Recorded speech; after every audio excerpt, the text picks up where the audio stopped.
नमस्कार दोस्तों, मैं अजय धसमाना लेकर आया हूँ अपनी लिखी नई कहानी जिसका शीर्षक है सामने वाली खिड़की। और कहानी इस तरह से है। आज सरस दिन के 3 बजे ही ऑफिस से अपने घर आ गया था।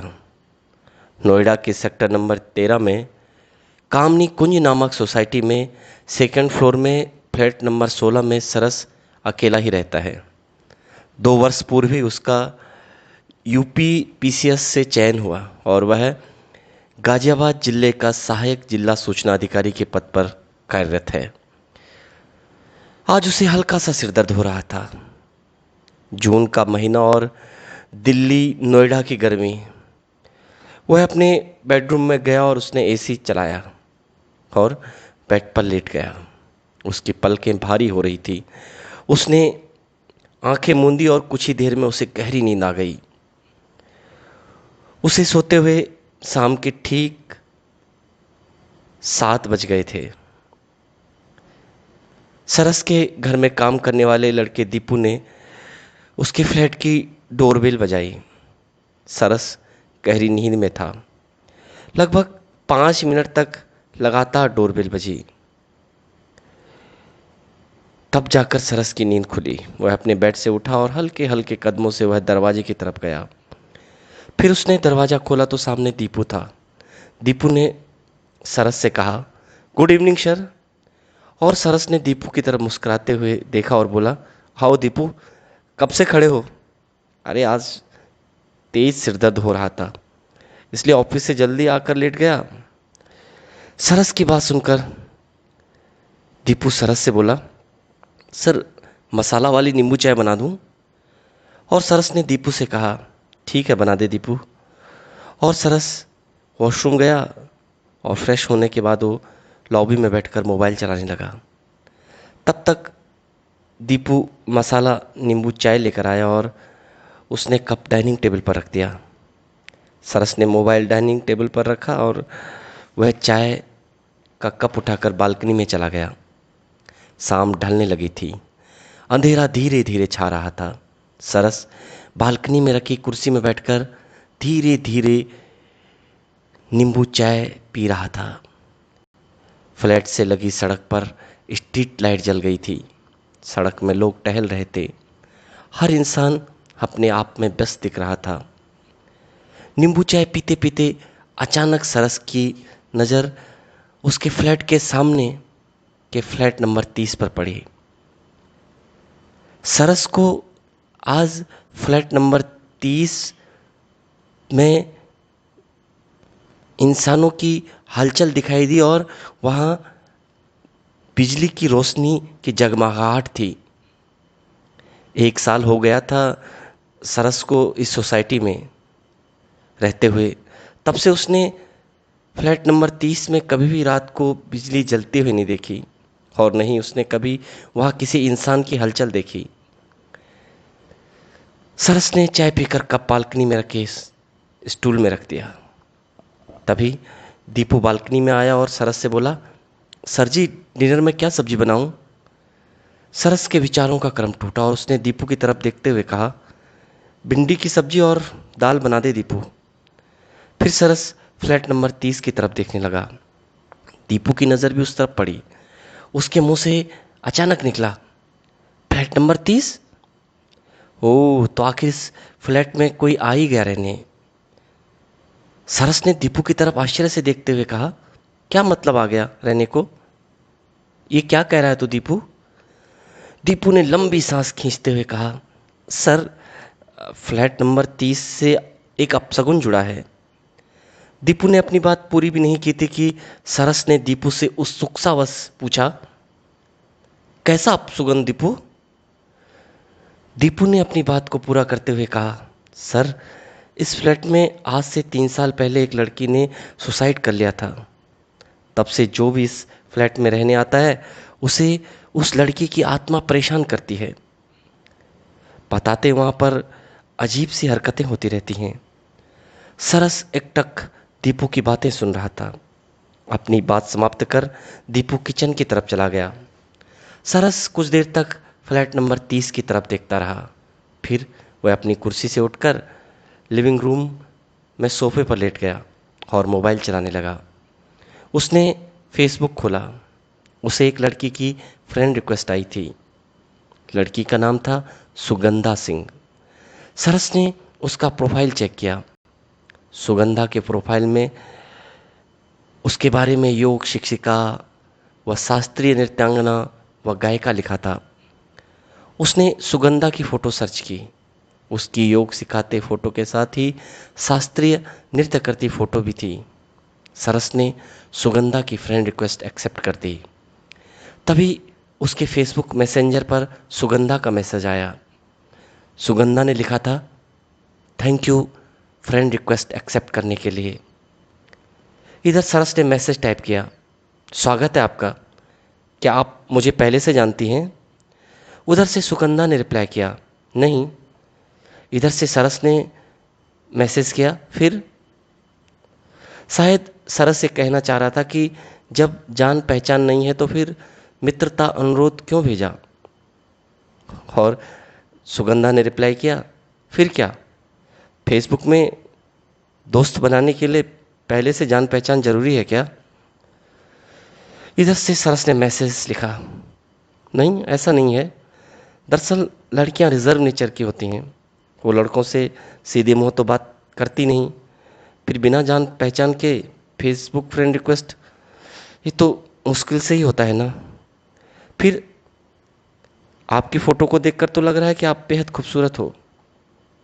उधर से सुगंधा ने मैसेज रिप्लाई किया, अच्छा। फिर सुगंधा ने मुस्कुराने वाली इमोजी मैसेज में सेंड कर दी। सरस सोचने लगा कि अब सुगंधा को क्या मैसेज करूं बात को आगे बढ़ाने के लिए। उसे कुछ भी सूझ नहीं रहा था। और कुछ ही देर में सुगंधा ऑफलाइन हो गई। सरस ने मोबाइल टेबल पर रखा और वह टीवी पर न्यूज़ देखने लगा। न्यूज़ देखते देखते बीच बीच में वह मोबाइल में फेसबुक मैसेंजर खोलता तो उसे सुगंधा ऑफलाइन मिलती। ठीक 9:30 बजे दीपू ने डिनर डाइनिंग टेबल पर लगा दिया। दीपू ने सरस के लिए खाना परोसा और फिर वह अपने घर चला गया। सरस ने डिनर किया और वह अपने बेडरूम में सोने चला गया और उसे जल्दी ही गहरी नींद आ गई। सुबह के 3 बजे सरस की नींद टूटी। वह वॉशरूम गया और वॉशरूम से आने के बाद फिर लेट गया। उसे अब नींद नहीं आ रही थी। वह बेड पर करवटें बदल रहा था। लगभग 3:15 बजे वह बेड से उठकर अपने फ्लैट की बालकनी में गया। सोसाइटी में शांति पसरी थी। तभी उसकी नज़र फ्लैट नंबर 30 पर पड़ी। फ्लैट के एक कमरे में 0 वाट का बल्ब जल रहा था और फ्लैट की एक खिड़की खुली थी। अचानक सरस की नज़र खिड़की पर ठहर गई। उसे लग रहा था कि खिड़की पर कोई इंसानी छाया खड़ी है। उसने गौर से देखा तो उसे लगा कि कमरे के 0 वाट की रोशनी के उस पार खिड़की पर कोई लड़की खड़ी है। लड़की की पीठ सरस की तरफ थी। उसके बड़े बड़े बाल उसकी पीठ तक फैले थे। तभी सरस को दीपू की बातों का ध्यान आया।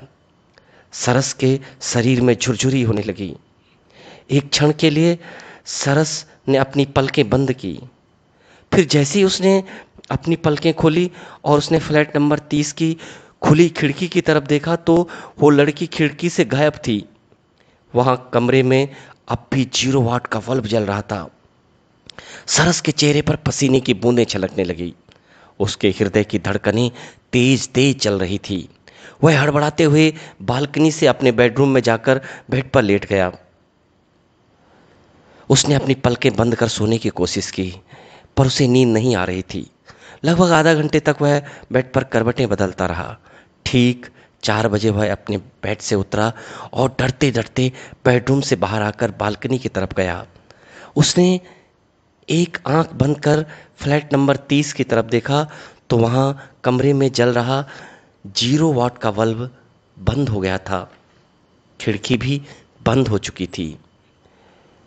बालकनी में तक लगभग 2 मिनट तक रुकने के बाद सरस अपने बेडरूम में आया और बेड पर लेट गया।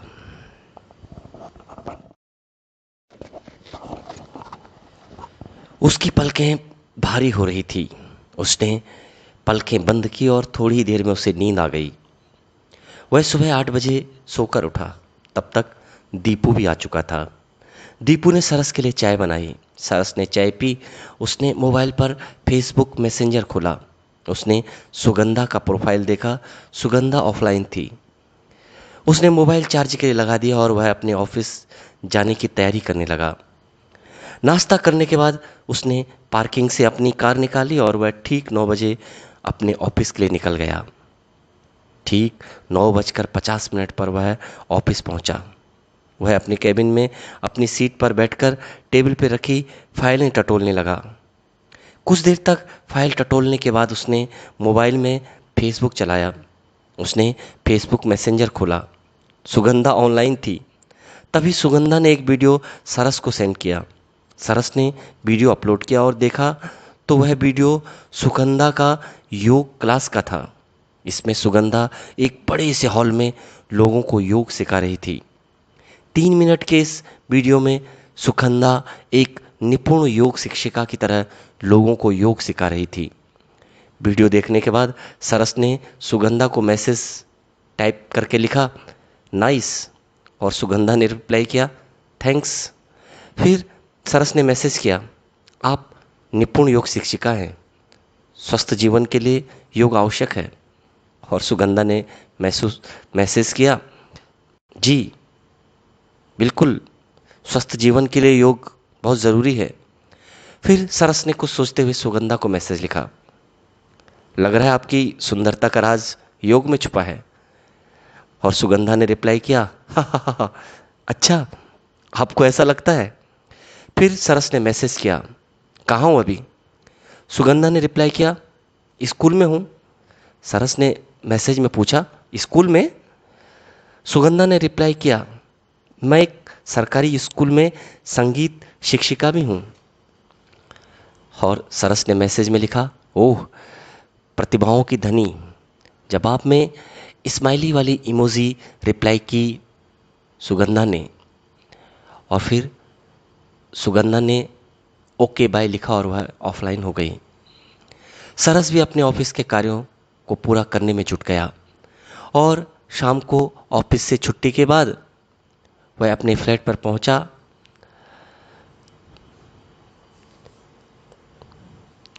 और फ्रेश होने और कपड़े चेंज करने के बाद वह लिविंग रूम में टीवी देखने लगा। लगभग 6:30 बजे दीपू भी उसके फ्लैट पर पहुंच गया था। दीपू ने सरस के लिए कॉफ़ी बनाई। सरस अपने फ्लैट की बालकनी में बिछी कुर्सी में बैठकर कॉफ़ी पीने लग गया। कॉफ़ी पीते पीते उसकी नज़र फ्लैट नंबर 30 पर पड़ी। शाम के 7:30 बज चुके थे। अंधेरा धीरे धीरे पसरने लगा था। आज फ्लैट नंबर 30 वीरान जैसा दिख रहा था। कॉफ़ी पीने के बाद वह फिर से लिविंग रूम में आकर टीवी पर समाचार देखने लगा। दीपू डिनर तैयार कर रहा था। सरस बीच बीच में मोबाइल में फेसबुक मैसेंजर खोलता तो उसे सुगंधा ऑफलाइन मिलती। सरस को सुगंधा से मैसेंजर में बात करना अच्छा लगने लगा था। लगभग 9 बजे तक दीपू ने डिनर तैयार कर दिया और डाइनिंग टेबल पर लगा दिया। दीपू सरस को डिनर परोसने के बाद अपने घर चला गया। डिनर करने के बाद सरस बेडरूम में गया और बेड पर लेट गया। उसे जल्दी ही नींद आ गई। रात के लगभग 1 बजे सरस की नींद खुली। उसके कानों में घुंघरू बजने की आवाज़ सुनाई दी। पहले तो उसे लगा कि उसे कोई वहम तो नहीं हो गया। फिर उसने ध्यान से सुना तो वह कंफर्म हो गया कि उसके फ्लैट से बाहर कहीं से घुंघरू बजने की आवाज़ आ रही है। वो अपने बेड से तेजी से उठा और बेडरूम से बाहर आ गया। बालकनी में पहुंचकर उसने चारों तरफ नज़र दौड़ाई और वह घुंघरू की आवाज़ की दिशा पहचानने की कोशिश कर रहा था कि उसकी नज़र फ्लैट नंबर 30 पर पड़ी। फ्लैट नंबर 30 में पहले दिन की तरह एक कमरे में 0 वाट का बल्ब जल रहा था और खिड़की खुली थी। घुंघरू बजने की आवाज़ फ्लैट नंबर 30 से ही आ रही थी। सरस ने देखा कि जीरो वाट की हल्की रोशनी में एक साया नृत्य जैसा कर रहा था। सरस के हृदय की धड़कनें तेज हो गई। उसके चेहरे पर पसीना छलकने लगा। उसका डर के मारे बुरा हाल हो गया था। उसके पांव डर के कारण कांपने लगे थे। वह दौड़कर अपने बेडरूम में जाना चाह रहा था, पर उसके पांव आगे बढ़ नहीं पा रहे थे। तभी उसे लगा कि घुंघरू बजने की आवाज थम गई है। उसने फिर से डरते डरते फ्लैट नंबर 30 की तरफ देखा तो वहां जीरो वाट का बल्ब बुझ चुका था और खिड़की भी बंद हो चुकी थी। बड़ी मुश्किल से सरस बालकनी से अपने बेडरूम तक पहुंचा। वह बेड पर लेट गया। उसके हृदय की धड़कनें अभी भी तेज तेज चल रही थी। उसकी आंखों से नींद गायब हो चुकी थी। वह बिस्तर पर करवटें बदल रहा था। बड़ी मुश्किल से लगभग 4 बजे उसे नींद आ गई। सुबह के 8 बजे जब दीपू ने डोरबेल बजाई तो तब सरस की नींद खुली। सरस ने दीपू के लिए दरवाजा खोला। सरस जब फ्रेश होकर लिविंग रूम में आया तो उसने दीपू को रात के घटनाक्रम के बारे में बताया। दीपू ने सरस को सलाह दी कि वो रात को बालकनी में न जाए, क्योंकि फ्लैट नंबर 30 में रहने वाली आत्मा बहुत ही निर्दयी और खतरनाक है। सरस बहुत ही डरा हुआ था। वो सोच रहा था कि महीना पूरे होते ही वह इस फ्लैट को छोड़कर गाजियाबाद में ही किराए का घर ले लेगा। दीपू सरस के लिए नाश्ता व ऑफिस के लिए लंच तैयार करने में जुट गया और सरस ऑफिस जाने की तैयारी करने लगा। 9:30 बजे सरस अपने फ्लैट से कार पार्किंग की तरफ गया। उसने पार्किंग से कार निकाली और वह अपने ऑफिस के लिए निकल गया। लगभग 11:15 बजे वह अपने ऑफिस पहुंचा। आज उसे देर हो चुकी थी। ऑफिस में अपने केबिन में पहुंचकर रोज की तरह ही वह अपनी टेबल पर रखी फाइलें चेक कर रहा था कि ऑफिस के चपरासी राहुल ने उसे बताया कि बड़े साहब यानी जिला सूचना अधिकारी ने सरस को अपने केबिन में बुलाया है। राहुल के जाने के बाद सरस ने टेबल पर रखी फाइलों को बंद किया और वह बड़े साहब से मिलने उनके केबिन में चला गया। बड़े साहब के केबिन में पहुंचकर सरस ने उनका अभिवादन किया। बड़े साहब वर्मा जी ने सरस को बैठने को कहा। कुर्सी में बैठते ही सरस ने देखा कि एक लड़की वहां बैठी है और सिर झुकाए डायरी पर कुछ लिख रही है। जैसे ही सरस कुर्सी में बैठा, उस लड़की ने सरस की तरफ देखा। दोनों की नजरें मिली। वे दोनों एक दूसरे को देखकर चौंके और दोनों के ही मुख से एक साथ निकला, तुम? वर्मा जी ने आश्चर्य से दोनों की तरफ देखा और वे सरस से बोले, तुम दोनों एक दूसरे को पहले से जानते हो क्या? और सरस ने वर्मा जी से मुस्कुराते हुए कहा, हाँ सर, हम दोनों फेसबुक फ्रेंड हैं। कुछ दिन पहले ही फेसबुक फ्रेंड बने हम। और वर्मा जी के मुंह से निकला, ओह। फिर वर्मा जी ने सरस से कहा, सरस, तुम तो जानते ही हो मिस सुगंधा योग सिखाती हैं। 21 जून को अंतर्राष्ट्रीय योग दिवस में गाजियाबाद जिले के प्रभारी मंत्री जी नगर निगम के पार्क में योग करेंगे। मिस सुगंधा योग दिवस की गतिविधियों का संचालन करेंगे। उसी दिन इनका शास्त्रीय नृत्य व गायन का भी कार्यक्रम होगा। फिर अपनी बात को आगे बढ़ाते हुए वर्मा जी सरस से बोले, सरस, योग दिवस की सारी व्यवस्था आप संभालेंगे।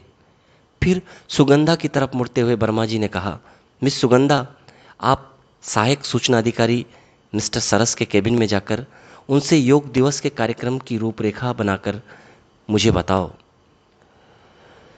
वर्मा जी ने इतना कहा और सरस अपनी सीट से उठा और वर्मा जी से बोला, जी सर, थैंक यू। सुगंधा भी अपनी सीट से उठी और उसने वर्मा जी से शुक्रिया कहा और वह सरस के साथ उसके केबिन में चली गई। सरस ने केबिन में जाते ही सुगंधा की तरफ देखा और वह मुस्कुराया और सुगंधा ने सरस से कहा, फेसबुक की प्रोफाइल फोटो से पहचान लिया तुमने मुझे? और सरस ने तपाक से कहा, तुमने भी तो।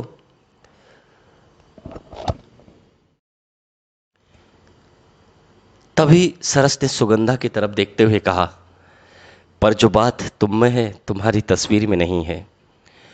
और सुगंधा ने शर्माते हुए सरस से कहा, बहुत रोमांटिक हो तुम। सुगंधा की बात सुनकर सरस ने मजाकिया लहजे में कहा, कहाँ रोमांटिक, नाम तो मेरा सरस है पर हूँ तो नीरस, तभी तो अभी तक कुंवारा हूँ। सरस ने इतना कहा और सुगंधा खिलखिलाकर हंसने लगी।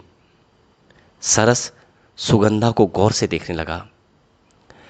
सरस के इस तरह से देखने पर सुगंधा ने उससे कहा, क्या हुआ?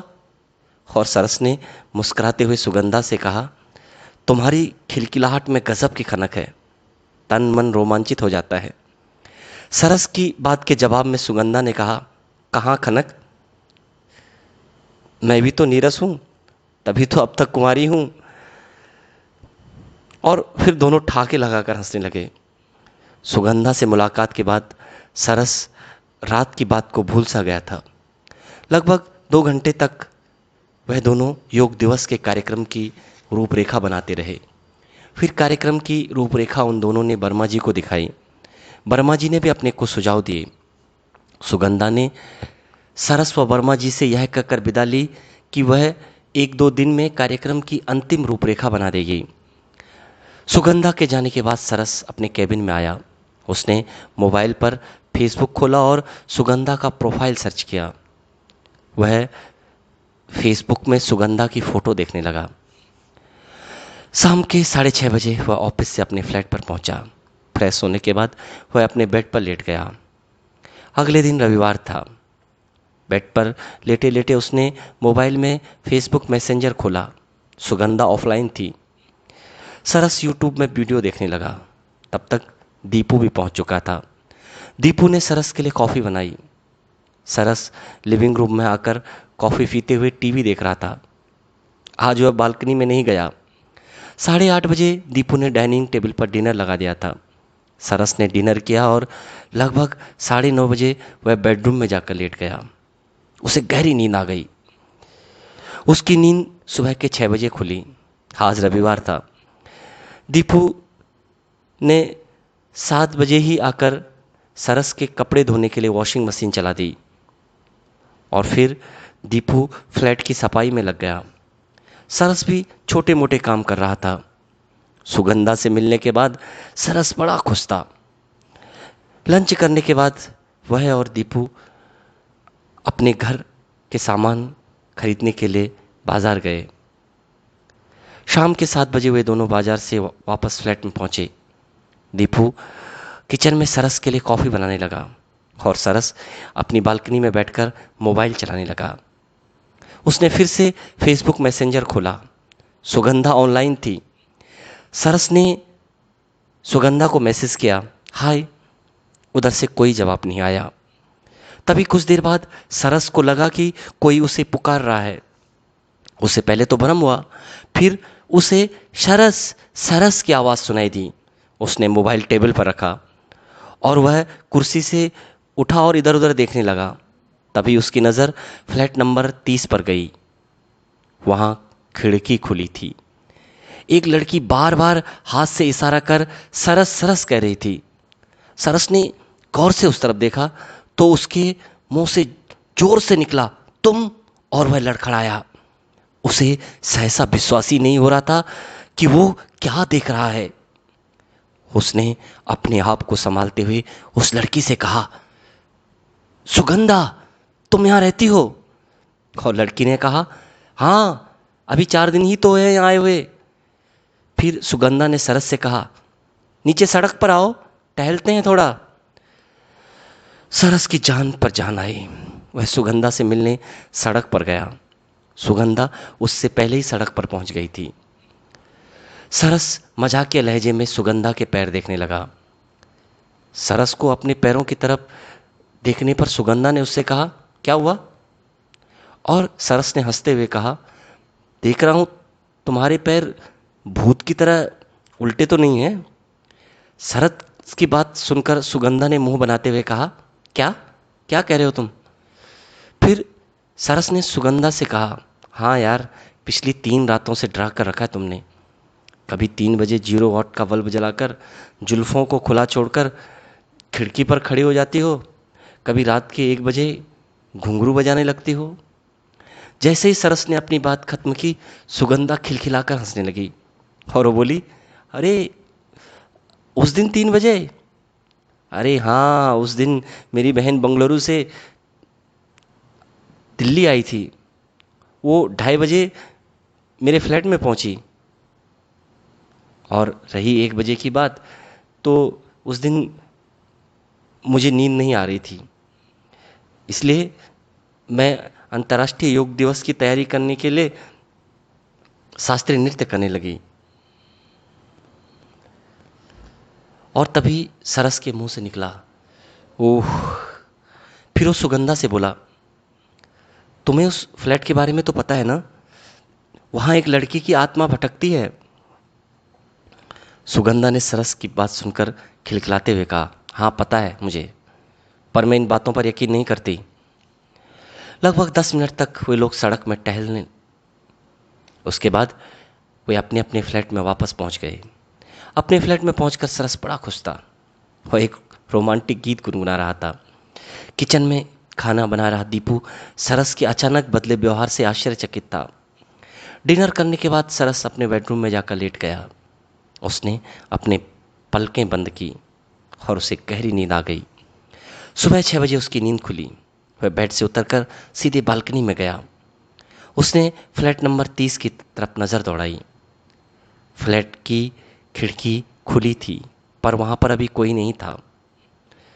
सरस को फ्लैट बालकनी में आए 5 मिनट ही हुए थे कि सुगंधा खिड़की में आई और उसने अंगड़ाई ली। सुगंधा ने अलसाई नजरों से सरस की तरफ देखा और वो सरस से बोली, गुड मॉर्निंग। सरस मुस्कुराया और उसने अपना बायां हाथ हवा में लहराते हुए सुगंधा से कहा, गुड मॉर्निंग।